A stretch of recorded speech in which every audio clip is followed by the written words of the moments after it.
வணக்கம் பக்தி நேரம் நேர்களே. நாம் இப்போது திருநீர்மலை வந்திருக்கிறோம். திருநீர்மலை வந்து சென்னையில் அடுத்துள்ள பல்லாவரத்துக்கு பக்கத்தில் பார்த்தீங்கன்னா ஒரு 3 கிலோமீட்டரில் அமைந்துள்ளது.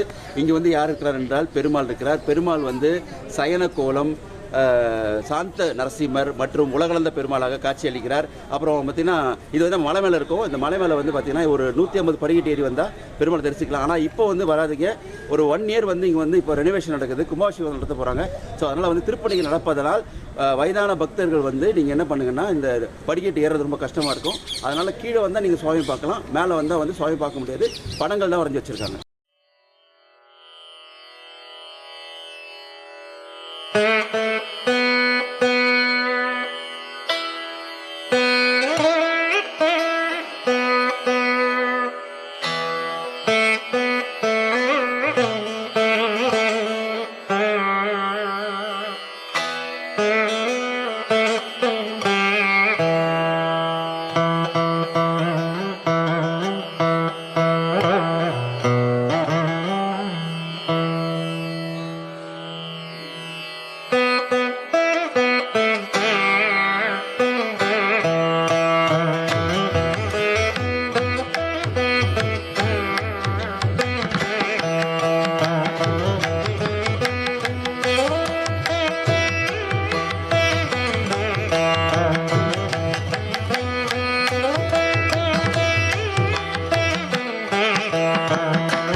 நேயர்களே,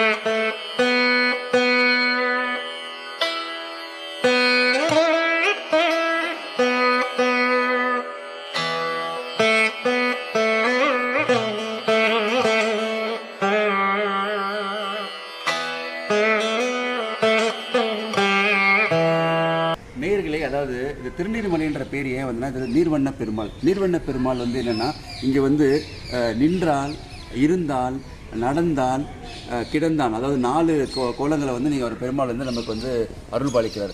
அதாவது எப்படின்னா நின்ற கோலம், திருப்பதியில் இருக்க மாதிரி நின்ற கோலம் அதில் அருள் பாலிக்கிறார். அப்புறம் வந்து ஸ்ரீரங்கத்தில் இருக்க மாதிரி படுத்துட்டு இருப்பார் இல்லையா, அதான் கிடந்த கோலம் அதுவும்.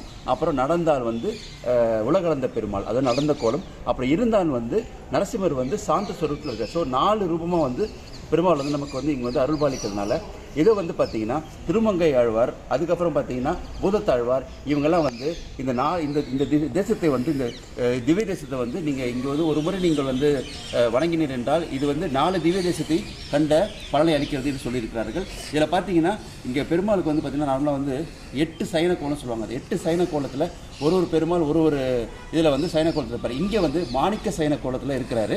அது மட்டும் இல்லாமல் இங்கே வந்து பார்த்திங்கன்னா வால்மீகி, அதாவது ராமாயணத்தை எழுதிய வால்மீகியே வந்துட்டு அவர் வந்து இந்த ஸ்தலத்தை பற்றி பெருமையாக சொல்லியிருக்காரு. அது மட்டும் இல்லை மார்கண்டேயன் இருக்கார்ல, அவரும் வந்து இந்த ஸ்தலத்தை பற்றி பெருமையாக சொல்லியிருக்காரு.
2000 வருடம் பழமை வாய்ந்த இந்த கோவிலுக்கு வந்து தோத்தியாத்திரிகிரி என்ற பெயரும் இருக்கிறது. இங்கே வந்து பார்த்தீங்கன்னா சித்த புஷ்கரணி மற்றும் காருண்ய தீர்த்தம் வந்து இருக்கிறது. அது மட்டும் இங்கே மூலிகைகள் வந்து நிறைய நிறைந்திருக்கிறது.